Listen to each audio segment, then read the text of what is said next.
Hi, this is Craig. In this video, we are going to start laying down the tracks to Kenny's song in the studio. Here we go.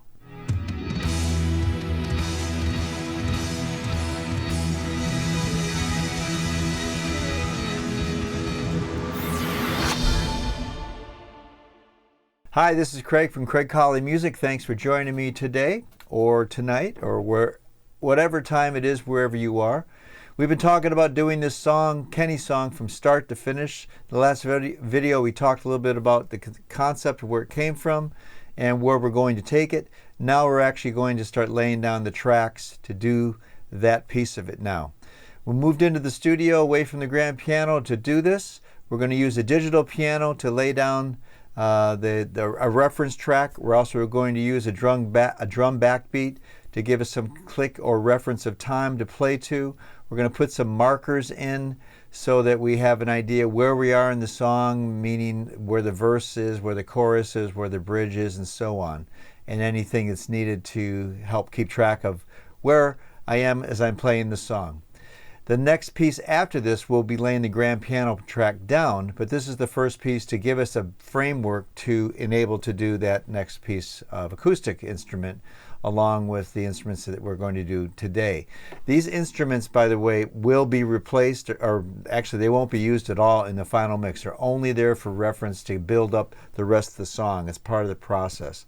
But we've established a tempo, and we've established kind of a drum beat, kind of a feel for the song. And we have an idea of the arrangement. It's going to be mainly a piano piece with a band background, drums, bass, guitar, and so on to begin with. And that's the basis of building this song. This, once again, is an instrumental song, so we will not be covering vocals in this song, but it will give you a really good idea of where the song started from, how we take it from start to finish, and here we go. So what I have done, first of all, let me give you a little quick tour where we're at. We are in my recording studio here, where I also have a multiple camera setup. Easy for me to say. This is a shot from over the keyboard. You'll see here that we've got a keyboard that actually pulls out and a mouse that pulls out, a mouse, like a trackball mouse that I use. It slides in and out, and so if I'm playing the keyboard,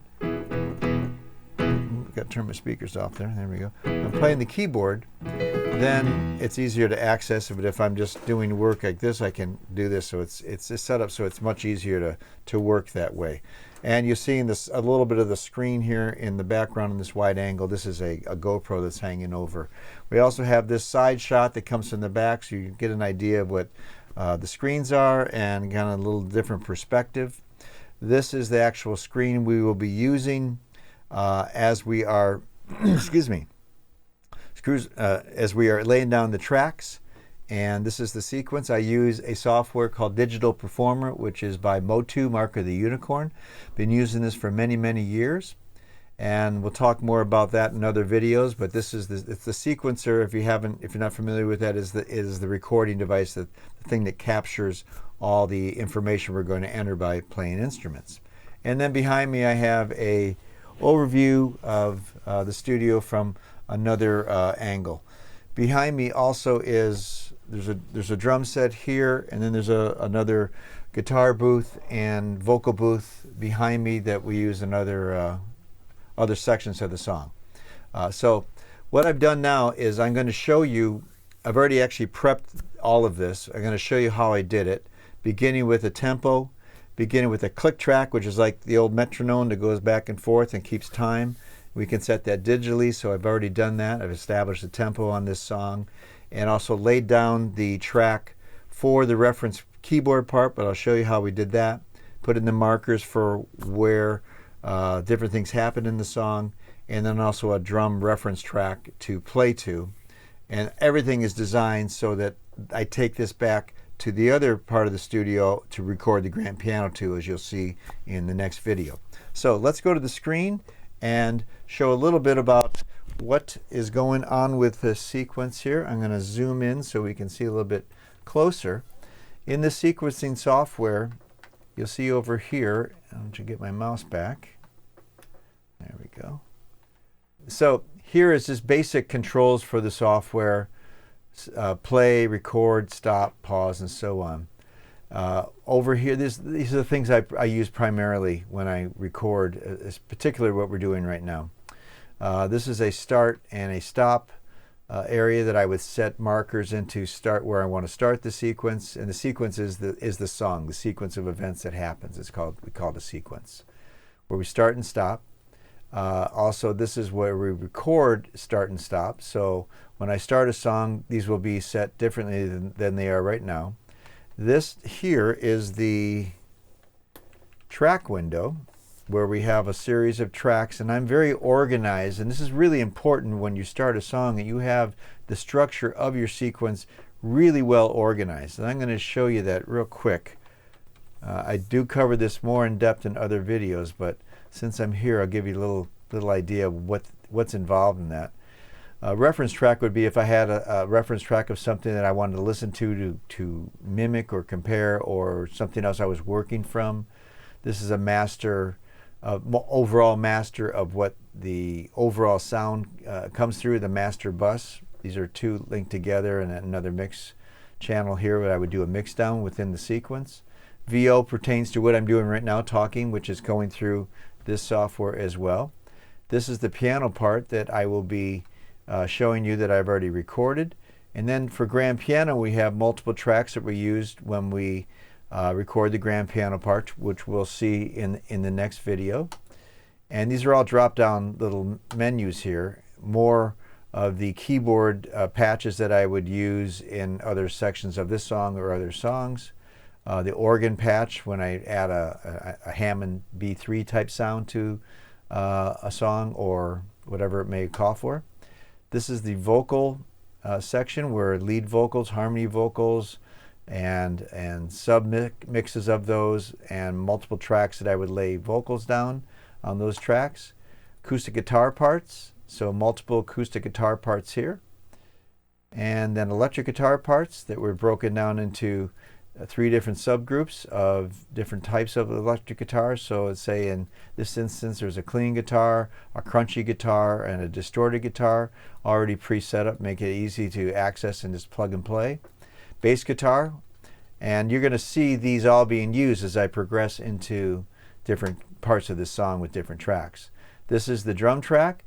We actually use a digital drum sound bank and software called Superior Drummer 3, and these actually make sounds when you tap them, and when I play them and play through digital triggering sources, which I'll show you in a moment, you'll see how these things are triggered as well. And this is all the different drums that mixing channels that we would use and program. This has been pre-done because I've already done that prior to this session right now. And then other things that we may add periodically, maybe a shaker, a tambourine in the song.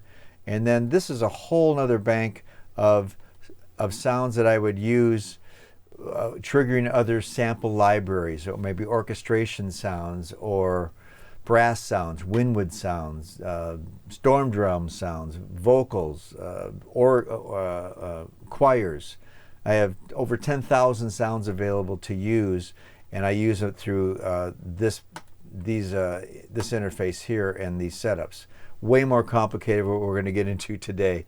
So we're going to just showing you the layout. And then different effects that we would send different effects to. This actually goes to a complete separate computer that handles the reverb aspects of our sound and other special effects. And then we also have another bank of sounds that we can access, separate keys, organs, bass, drums, drum loops, and so on, through the libraries that this UVI workstation provides, and then extra drum sounds if we're going to have extra drums added, and MIDI keys. MIDI means musical instrument digital interface, so for adding more digital type instruments, we have that set up as well. Don't use that as much as I used to. It used to be just all MIDI. This stuff started from MIDI, and then they started adding audio, and then got into the sample libraries, and everything's really progressed from there. So that's an overview of where I start with a template on every song, and it took a long time to put this together and organize it so that it's pretty much just click a button, set it up, and play. So this is set up right now to play the piano. I'm going to put my headphones on so I can hear it too. So that is my piano sound that I will be that I've already put into the sequence, as you can see here, and I'll show you that in just a moment. And then I said I'm also going to add a drum backbeat to it. So this set that I brought up before, Superior Drummer 3, is triggered by, in this case, the keyboard, where I can hit on the keyboard here. I'm going to go over here, and I've got different drums set up this way. And for this, I'm just going to make it really simple, and I'm going to keep it, I'm going to program this part on the keyboard. I do have the digital drum set behind me here, and when I actually play for real, this is what I use, and actually play the digital drums, triggering these sounds here, as you saw before. But the keyboard also does it as well. You can see as I hit the tom-toms, these are lighting up, and you can also see in my hand that my hand is doing that as well. So that's how that's going to work, and I programmed that already in, so we can just make it easy to enjoy and follow. So the first thing that I would do is set a tempo, and that's this section right here. And this thing has what's called tap tempo. And I can actually just tap the tempo of the song to what beat I think it's going to be with my finger. And as I'm doing that, I'm just tapping here on the mouse, and it is able to record that tapping to the tempo that I go on to establish, rather than put a number in. But I already know that I've done this, and I know the number is 115 as the tempo. This is our click, so I'm going to double click this. This brings up a click window, and this gives us a metronome that clicks at that same tempo that I set. So that is the speed of the song, the tempo of the song. I'm going to close that, and that's only triggers when I hit record if I have this little click icon on. You see I click it there, but not until I hit record does it actually start clicking. So it's not too annoying when you don't have to listen to it all the time. So I rarely have it on playback, only for record. But it's not enough of a source of tempo to play smoothly with, for me anyway. So I program a drum part that sounds like this.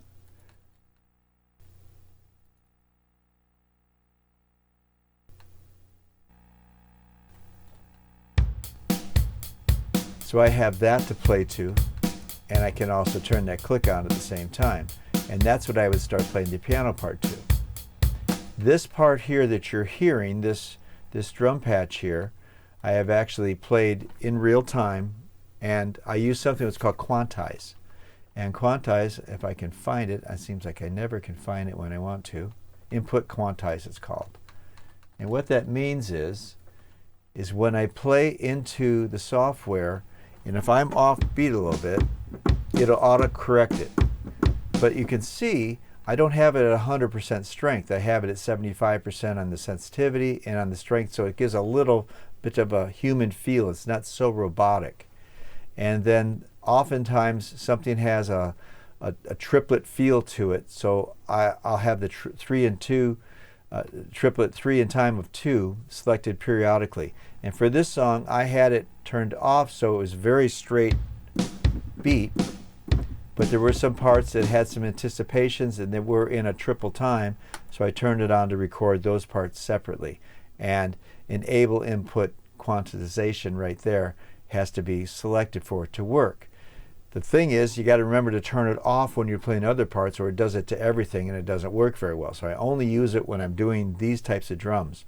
When I actually play these drums for real, I don't use it at all. I'm actually playing the drums. So I'm not doing that now because this is all about the programming of the information that we're going to capture to create the basic tracks to play the grand piano to, along with other instruments that will be added. Like I said, this keyboard part and this drum part will be completely replaced and not used at all. So that is how the drum track is set up. And as far as playing the piano part, what I would do, I'm just going to turn off what I played there, and I'm just going to open up the sequence here, and this is our sequence window. This is actually showing the keyboard part that I have already played that is triggered through this keyboard here. When I play this, you hear it generates these notes here. I'm going to jump back here and just hit record here and show you what happens when I'm playing. And I've got a click going there. So as I start playing,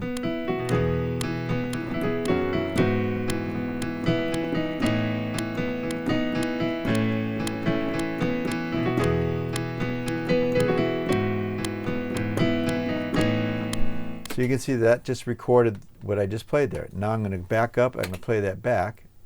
Turn it on there. So this is called MIDI.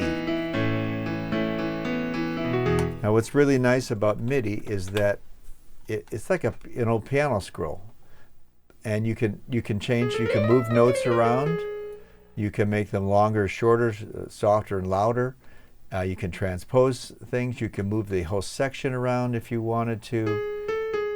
Change different keys if you wanted to, and so on, and undo things. So it's very handy for that. However, it doesn't sound as good as a grand piano, so I only use it for reference. But there are several tracks where I've used a digital piano on in the song, and it sounds great.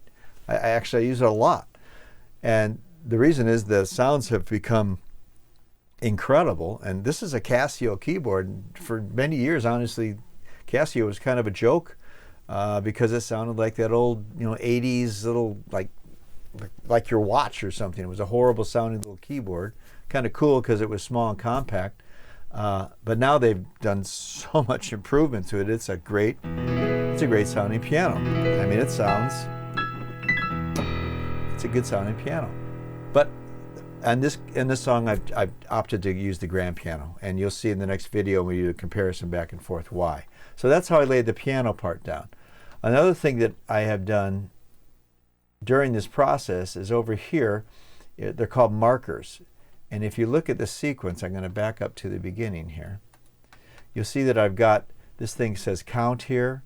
I'm going to zoom in a little more so you can see these better. Get rid of that. This has count, it has record in, and these markers show me where I'm at in the song. So in this case, I click here at this bar here, I give myself an 8 count, and actually had the drums start at this point. 2, 3, and I start recording there. And I would play through the whole song, and as each section comes in, it has something different. I have a marker there indicating where that is. Now this whole first section here is all instrumental, or I'm sorry, just all solo piano.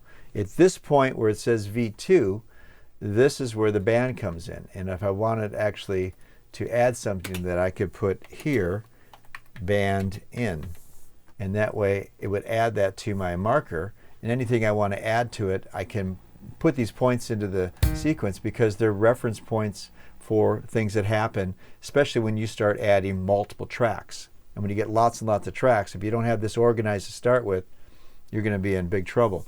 Plus, because we're playing to a click, it allows us some copying and pasting techniques that will show you later on if in fact I use them. I try and really not do it very often, but it is handy in some cases, but we'll cover that later. Anyway, so right here is where the band would come in. Now, because this drum track is going along steadily, I don't put any breaks in there, even though there will be in the music, and I've already pre-planned that. But this is just to get this part done so that when I'm ready to record the grand, I pull this out, and when I'm doing the grand piano part, as you'll see in the next video, I'll know as I'm watching the screen or referencing the screen that that's where that second verse is going to start, and I'll play along to this drum part. If I get lost for some reason, or it gets confusing because that's all I have is that drum part as a reference, The reason I do this, I can always turn this on and figure out where the heck I am in the song if I need to do that, or if there's something different. There's a couple things in this song that I've done that are, many parts are repeated, but there are a few things that are different during those repeated parts that I've made notes on or indicated in these markers, or just remember. And if I don't remember, I can always add a marker as I'm recording.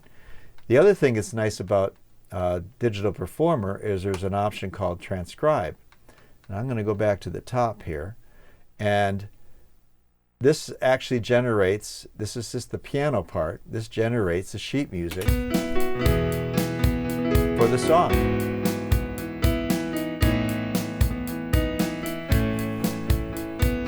Now, to be quite honest, I was a music major and I always struggled reading music. I just was never very good at it. It was a language I could hear, and when I could mimic, when I could write, I could do everything except I really couldn't read very well, read the music very well.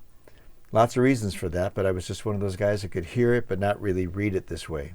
Play anything, but I couldn't read the music. So when I see this, I can't believe that I actually played that. It's kind of fun.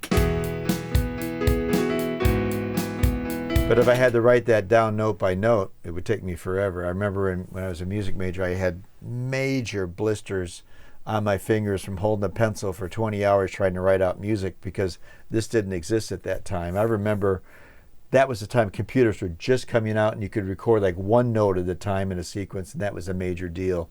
So much has changed now. It's truly remarkable. But you can generate sheet music, and I suppose you could share this with someone who does read music to play the song. And a lot of times I will provide music for those that are interested in doing that. But it's nice that it's built in, and it's pretty close. I mean, it's not spot on, but it's really close. But it only really works if you play in time and you have a click established. Otherwise, this music would be all over the place. You'd have no idea which bar was, which notes were supposed to be within each bar. So in review, we've got the whole song recorded in a reference track that we can use. I showed you how that works, how you can actually edit and manipulate it if you wanted to. And then we have a drum track here that's a reference for us as well, or for me as well. And also, there's one last thing that happens in this song. When it ends, it slows down. But the problem is, if you have a click going, the click just keeps going. And I've learned to ignore it, or in this case, you'll hear the drums just kind of drop out at this point.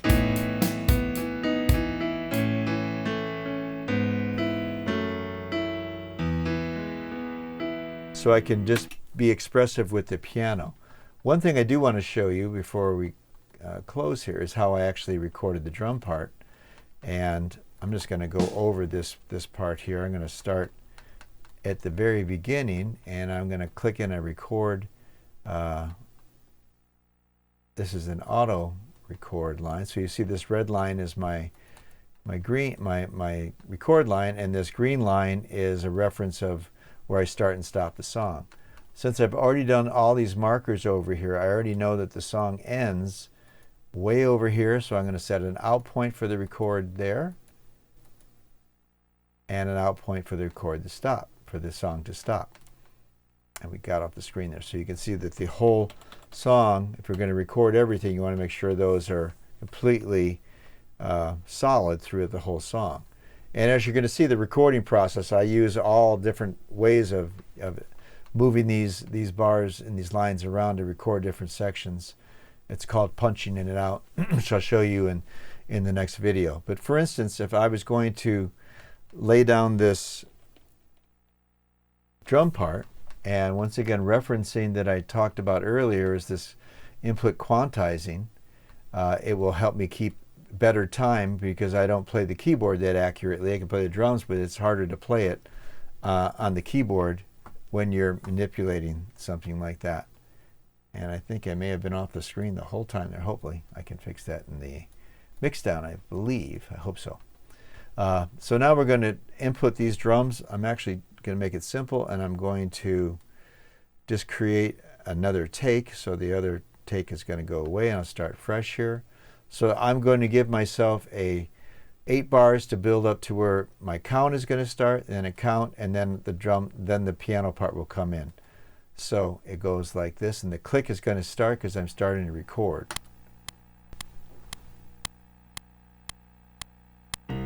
Oop, got to be in the right track for that. I'm in the piano part. I need to be in the drum track. There we go. I'm going to go over here so you can see my hands as I do this. Back that up once more. Here we go.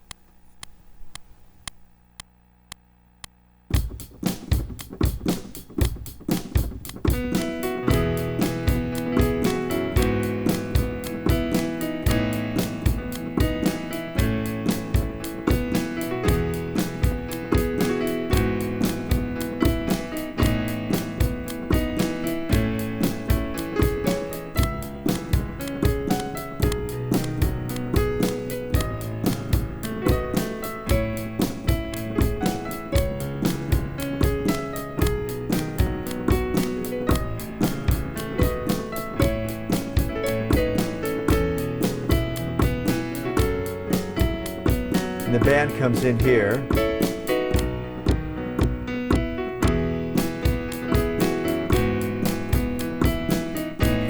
So you get the idea there. And then as I back up, this is what I just recorded.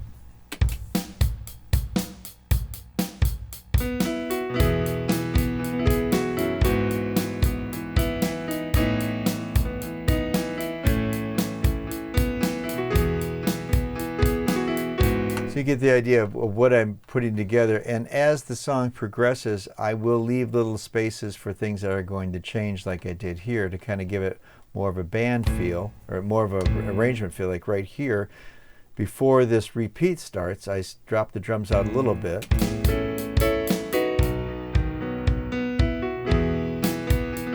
It gives it something a little bit better than just a looping drum track to play to, especially when there's different parts that will happen. But this one's pretty straight ahead. And then at the end, like I said, it will slow down and I'll just drop the drums out. And it's a little challenging when you have a full band slowing down all at the same time to do an ending together. But I'll show you the tips and tricks of how I do that when we get to that point when we add other instruments. And we haven't even done the piano part yet, so don't even know what that ending is going to sound like.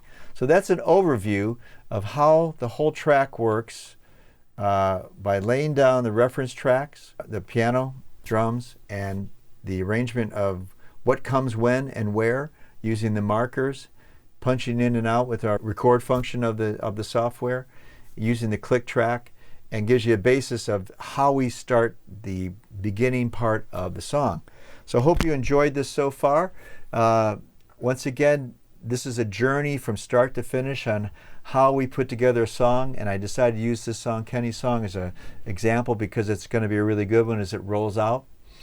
And I'm excited to do it because I've been setting up a lot of technology to enable myself to do this with the setup that you're seeing right now, and also controlling it and trying to get that a little more automated so I'm not fiddling too much with it. But it's a lot of fun, and hope you're enjoying it. And if this is the first time watching, welcome, and I hope you subscribe and thumbs up if you like the video, and subscribe like I said, and ring the bell. That'd be wonderful, and share it with your friends and your colleagues. And I have a whole catalog of things I'm going to be releasing this way, along with the new albums that I already have out on. If you Google me or look me up on Spotify and Apple Music and Amazon and all the Pandora, all the streaming services, you'll find my music there as well, to know that it's actually a legitimate source of music. Been doing this a long time. I'm glad that you spent this little time with me together. Looking forward to the next video where we're going to lay the grand piano part down. So hopefully we'll connect soon. If you have any questions, comments, anything you'd like to talk about, I would love to engage with you and build a community around music, because it's such a wonderful creative thing to share. And I'm just honored that you spent some time with me doing that today. Craig Colley from Craig Colley Music signing off, and we'll see you in the next video.